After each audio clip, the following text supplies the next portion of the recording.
Okay, so here's the third play. So this is the approximate field position of the players involved. This is Nancy Sun after a great block, after a great catch block actually, with the disc in the middle of the field.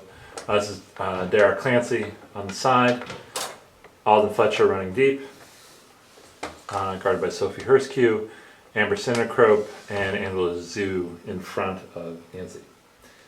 And so while the ESPN commentators talk about slow pitch softball and throwing hats on the ground, what you're going to see here is probably better described like watching a chess grandmaster play a chess game when Nancy has the disc.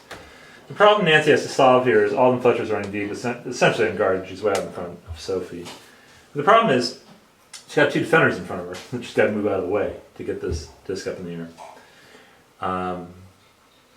The replay from the camera angle here, straight up the field, shows it best. But as Amber moves out this way, because Amber is guarding Dara,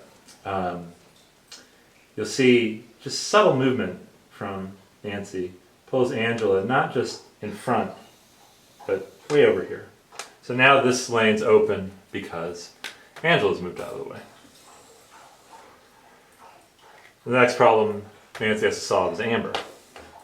So as she's going to release this disc, you see she's going to look straight over here at Dara. She's just standing here, wide open, actually with her hands up in the air saying, throw me the disc. And what that does is Nancy looks over here to Dara. Amber just takes a couple steps over.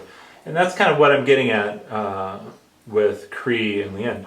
You just need one or two steps, just one little look, something that gets one or two steps over.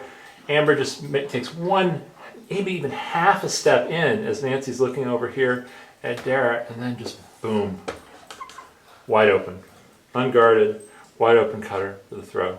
So that's what I say. It's like watching a chess grandmaster. What's the problem you got to solve here? What's the position problem? Well, you got somebody wide open deep. You just want to try to get them the disc, but you got two people in front of you, so that's kind of problematic a little bit. Well, little move to the forehand side, little just half shimmy over there. Oh, look, my marker's out of the way now. I can throw deep. Oh, look over here. Amber just moves Amber out of the way. Bam. 30, 40 yards downfield.